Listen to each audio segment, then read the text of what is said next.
तो these are the example of the ferromagnetic materials, यानी कि these are the example of ferromagnetic materials. तो इस टाइप के मटेरियल को अगर हम क्या करेंगे एक्सटर्नल फील्ड में रखेंगे तो वो क्या होंगे, वो ज्यादा स्ट्रॉन्गली मैग्नेटाइज हो जाएंगे। क्या क्या? Nickel, cobalt, soft iron, steel and leads alloys. Alloys का मतलब समझते हो कि जब भी एक मेटल हो या फिर नॉन मेटल हो या फिर दो मेटल हो या फिर दो नॉन मेटल्स हो, उनको अगर हम मिक्स कर देंगे जो प्रोडक्ट बनेगा तो उसको बोलेंगे एलॉयज। तो ये सारे मैग्नेटिक मटेरियल्स हैं, तो मैग्नेटिक मटेरियल को हम मिक्स करेंगे वही तो मैग्नेटिक मटेरियल ही बनेगा, उनका एलॉयज। तो ये भी एक फेरोमैग्नेटिक तरह एक्ट करेंगे और स्ट्रॉन्गली मैग्नेटाइज होंगे। समझ में आ रहा है? अब हम देखेंगे कि जब भी किसी फेरोमैग्नेटिक मटेरियल को एक्सटर्नल फील्ड में रखते हैं वो स्ट्रॉन्गली तो मैग्नेटाइज होता है, लेकिन सिर्फ मैग्नेटिक फील्ड के डायरेक्शन में स्ट्रॉन्गली मैग्नेटाइज क्यों होता है? तो उसको समझने के लिए हमारे पास एक ही तरीका है, क्या? Free electron theory. तो इसके लिए हम फ्री इलेक्ट्रॉन थ्योरी को अप्लाई करेंगे। ठीक है, क्वेश्चन क्या है? Why ferromagnetic materials are strongly magnetized in the direction of magnetic field. ठीक है, क्यों फेरोमैग्नेटिक मटेरियल स्ट्रॉन्गली मैग्नेटाइज होते हैं एक्सटर्नल फील्ड के डायरेक्शन में? तो उसके पीछे लॉजिक क्या है? तो ये फ्री इलेक्ट्रॉन थ्योरी से ही हमें पता चलेगा। तो ferromagnetic materials have strong permanent magnetic dipole moment. जो फेरोमैग्नेटिक मटेरियल्स होते हैं, फेरोमैग्नेटिक मटेरियल के जो एटम में परमानेंट क्या होते हैं, strong magnetic dipole moment develop होते हैं, हमेशा ही रहते हैं परमानेंट मैग्नेटिक डाइपोल मोमेंट। क्यों? क्योंकि पक्का इसका तो मतलब ये समझ में आ रहा है ना कि अगर फेरोमैग्नेटिक मटेरियल का permanent magnetic dipole moment already है, इसका मतलब उसका एटम में पक्का एक अनपेयर्ड इलेक्ट्रॉन होगा। क्योंकि पैरामैग्नेटिक मटेरियल में तो ये कॉन्सेप्ट हम समझ चुके हैं ना कि अगर मटेरियल के एटम में एक अनपेयर्ड इलेक्ट्रॉन रहेगा और वही अनपेयर्ड इलेक्ट्रॉन ही रेस्पॉन्सिबल होगा परमानेंट मैग्नेटिक डाइपोल मोमेंट को डेवलप करने के लिए। तो अगर फेरोमैग्नेटिक मटेरियल में permanent magnetic dipole moment develop हो रहा है, strong permanent magnetic dipole moment, तो इसका मतलब क्या होगा? तो ये एटम में एक पक्का अनपेयर्ड इलेक्ट्रॉन हुआ होगा और वही अनपेयर्ड इलेक्ट्रॉन के कारण परमानेंट मैग्नेटिक डाइपोल मोमेंट आ रहा होगा। समझ में आ रहा है? ठीक है, strong permanent magnetic dipole moment क्यों? क्योंकि हमें पता है कि मैग्नेटिक फील्ड जितना, क्योंकि फेरोमैग्नेटिक मटेरियल क्या होते हैं, स्ट्रॉन्गली मैग्नेटाइज होते हैं, तो ज्यादा से ज्यादा मैग्नेटिक फील्ड को अपने बॉडी के थ्रू पास होने के लिए इजाजत देते हैं और ज्यादा मैग्नेटिक डाइपोल मोमेंट को डेवलप करते हैं। तो मैग्नेटिक डाइपोल मोमेंट का मैग्नीट्यूड जितना ज्यादा होगा, मैग्नेटिक डाइपोल मोमेंट का मैग्नीट्यूड जितना ज्यादा होगा वो उतना स्ट्रॉन्गली मैग्नेटाइज हो जाएंगे। Yes sir, are you getting my points? तो इसलिए उनका जो मैग्नेटिक डाइपोल मोमेंट होता है स्ट्रॉन्ग होता है। क्यों? क्योंकि स्ट्रॉन्गली मैग्नेटाइज होते हैं, ज्यादा से ज्यादा फील्ड लाइंस को अपने बॉडी के थ्रू पास करते हैं। Are you getting my points? ठीक है, अच्छा, this permanent magnetic dipole moments are oriented randomly in the axis of external field. जब तक फेरोमैग्नेटिक मटेरियल को हम बाहर से कोई एक्सटर्नल फील्ड ना दें तब तक ये जो परमानेंट मैग्नेटिक डाइपोल मोमेंट होता है वो रैंडम डायरेक्शन में ओरिएंट होता है। ठीक है, रैंडम डायरेक्शन में ओरिएंट होता है। That's why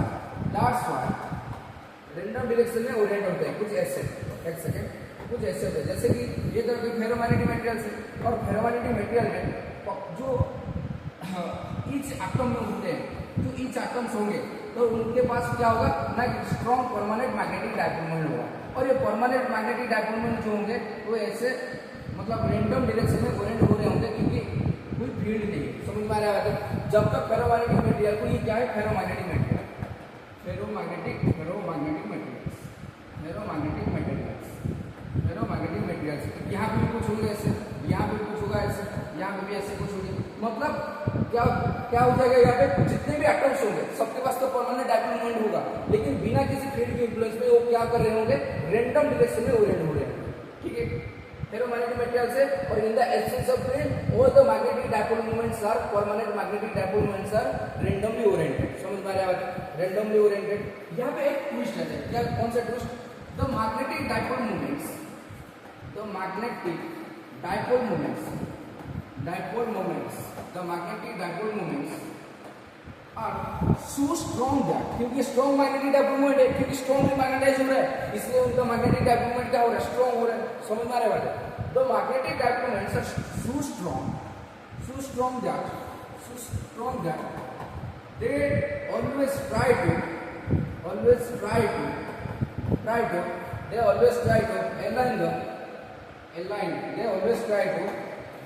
try to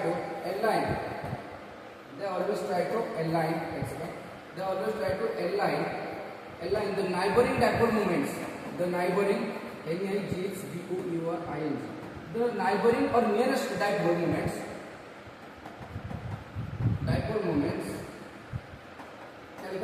the magnetic dipole moments are so strong that they always try to align the neighboring dipole moment in their directions, in their own direction. Due to this, a small region, due to this, small region, a small region is created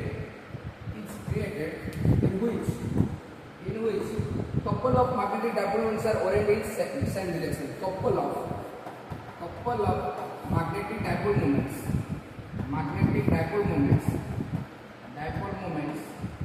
are oriented in same direction.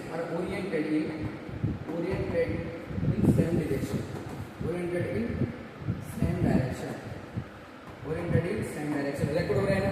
ठीक है, देख क्या है यहाँ पे twist आएगा। देख यहाँ पे ये क्या है, स्ट्रॉन्गली मैग्नेटिक डाइपोल मोमेंट है। ईच एटम में पक्का एक कॉन्फाइड इलेक्ट्रॉन होगा, उसके कारण ये डाइपोल मोमेंट डेवलप हो रहा है। ये उसको एक्सप्लेन करने की जरूरत नहीं है क्योंकि टाइम जाएगा, क्योंकि ऑलरेडी हम पैरामैग्नेटिक में समझा चुका हूँ। तो यहाँ पे भी सेम सिनेरियो, लेकिन यहाँ पे मैग्नेटिक डाइपोल ज्यादा स्ट्रॉन्ग है।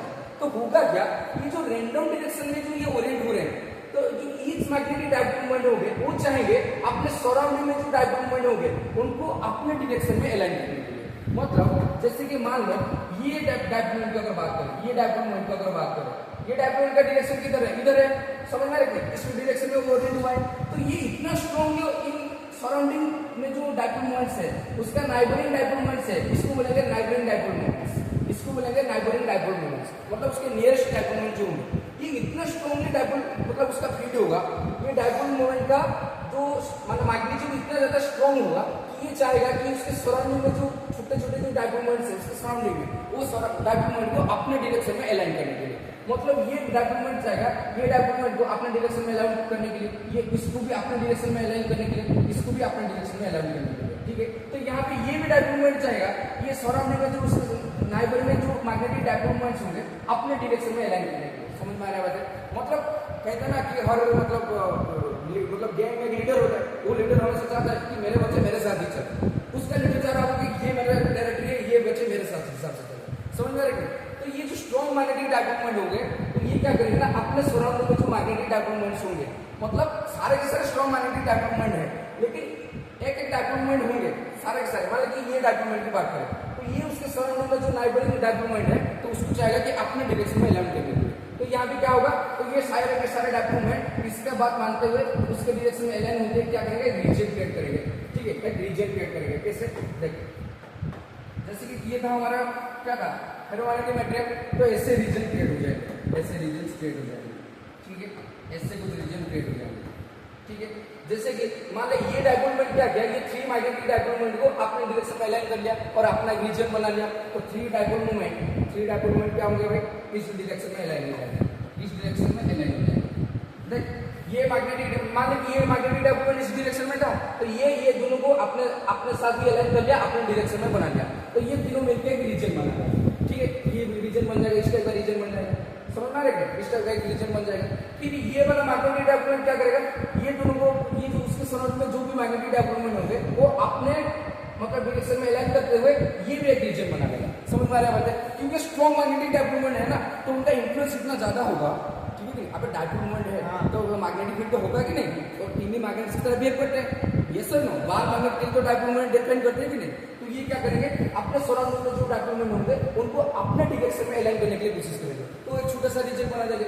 तो ऐसे क्या होगा भाई, ऐसे क्या होगा, तो यहाँ पे ये एक मैग्नेटिक डाइपोल मोमेंट जो होंगे तो सारे के सारे इस डायरेक्शन में अलाइन हो जाएंगे। वैसे भी सारे के सारे मैग्नेटिक डाइपोल मोमेंट क्या करेंगे, इसके सराउंडिंग में जितने भी डाइपोल मोमेंट होंगे अपने डायरेक्शन में अलाइन करने के लिए कोशिश करेंगे और कराते हुए एक रीजन बनाएंगे, ये मेरा डायरेक्टरी है। ठीक है, ये बोलेगा ये दोनों को अपने डायरेक्शन में अलाइन कर लेगा, ये बोलेगा ये मेरा डायरेक्टरी है, ये दोनों मेरी बात मानेंगे। ये भी ये दोनों को अपने डायरेक्शन में अलाइन कर लेगा, ये बोलेगा ये मेरा डायरेक्टरी है, ये मेरा बात मानेंगे। समझ में आ रहा है? तो ऐसे जितने भी मैग्नेटिक डाइपोल मोमेंट होंगे वो अपना सराउंडिंग में अपना नाइबरिंग डाइपोल मोमेंट को अपने डायरेक्शन में अलाइन कर लेंगे और छोटा छोटा रीजन बना लेंगे। समझ में आ रहा है? और इस रीजन में क्या होंगे, सारे के सारे couple of magnetic dipole moment जो होंगे सेम डायरेक्शन में अलाइन हो जाएंगे। आई waiting my points? Yes sir. तो यहाँ पे क्या हो जाएगा, यहाँ पे मैग्नेटिक डाइपोल मोमेंट इस डायरेक्शन में अलाइन हो रहे होंगे, यहाँ पे ऐसे हो जाएंगे। ठीक है, और यहाँ पे ऐसे हो जाएंगे। ठीक है, समझ में आ रहा है? तो ये जो छोटा छोटा रीजन बन गया, तो ये छोटा छोटा रीजन को हम बोलते हैं डोमेन। क्या बोलते हैं? डोमेन। समझ में आ रहा है? क्या लिखा यहाँ पे, क्या लिखा, ध्यान से समझना। क्या, the magnetic dipole moments are so strong that they always try to align the neighbouring dipole moments in their own directions. Due to this, a small region is created in which couple of magnetic dipoles, ये क्या है, couple of magnetic dipoles है, ठीक है, movement are orient in same direction है। हर एक reason में सारे मैग्नेटिक डाइपोल मूवमेंट्स जो है अपना सेम डायरेक्शन में अलाइन हो रही है। ये सर ये इस डायरेक्शन में अलाइन हो रहे हैं, सारे सेम डायरेक्शन में अलाइन हो रहे हैं, तो इस रीजन को हम बोलते हैं domain. This small region also known as domain. This small reason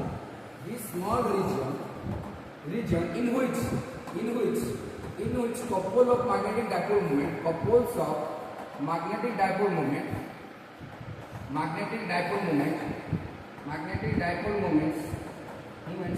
are aligned in same direction. Magnetic dipole moments are aligned in same direction.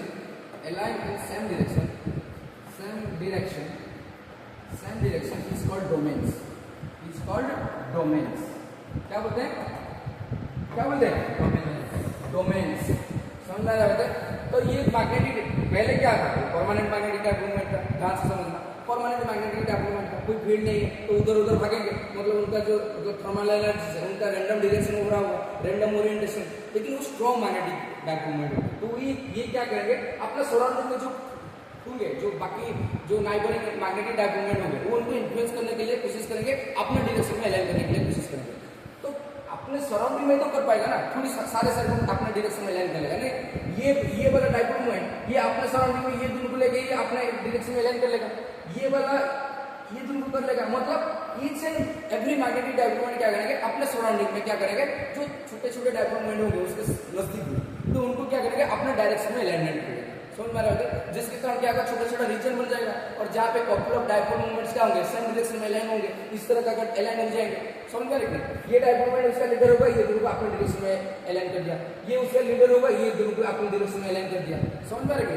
तो ऐसे छोटे रीजन जो बन जाएंगे जहाँ पे कपल ऑफ जो magnetic dipole moments same direction में ओरिएंटेड है, तो इस टाइप का रीजन को हम क्या बोलेंगे, डोमेन्स। क्या बोलेंगे? डोमेन्स। समझ में आ रहा है? This small region in which couples of magnetic dipole moments are aligned in same direction is called domains. ठीक है? In the absence of magnetic field,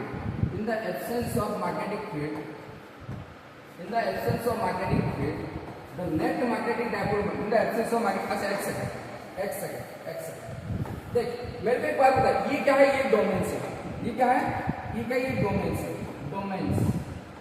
ये क्या है, डोमेन्स। क्या ईच डोमेन में मैग्नेटिक डाइपोल मोमेंट का डायरेक्शन सेम है? यहाँ पे भी जितने भी मैग्नेटिक डाइपोल मोमेंट्स है सबका डायरेक्शन सेम है, ठीक है कि नहीं? तो ये जो छोटे छोटे डाइपोल मतलब जो डाइपोल मोमेंट का रीजन है जिसको हम डोमेन बोल रहे हैं, ये एक स्ट्रॉन्ग मैग्नेटिक तरह बिहेव करेंगे। किसकी तरह बिहेव करेंगे? Strong magnet. भाई स्ट्रॉन्ग मैग्नेट कब डेवलप होता है? अगर सारे magnetic dipole moment same direction में अलाइन हो जाए तो ये मैग्नेट बन जाएगा, मैग्नेटाइज हो जाएगा। समझ में आ रही? तो यहाँ पे सारे डोमेन में क्या मैग्नेटिक डाइपोल मोमेंट का डायरेक्शन सेम डायरेक्शन में है, तो ये छोटे छोटे स्ट्रॉन्ग मैग्नेटिक तरह बिहेव करेंगे। Each domains are acted as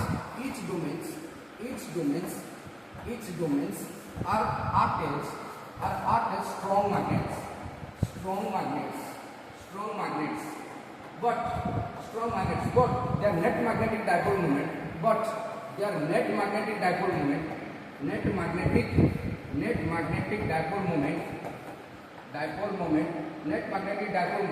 cancel out each other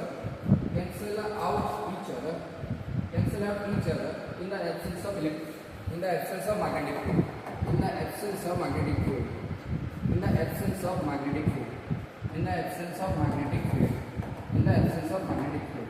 यानी कि जो नेट मैग्नेटिक डाइपोल मोमेंट होगा पूरा डोमेन का, समझ आ रहा है? देख, ये डोमेन में 3 डाइपोल मोमेंट है, सेम डायरेक्शन में है, ठीक है कि नहीं? तो इसका मतलब ये एक स्ट्रॉन्ग मैग्नेटिक तरह बिहेव करेगा।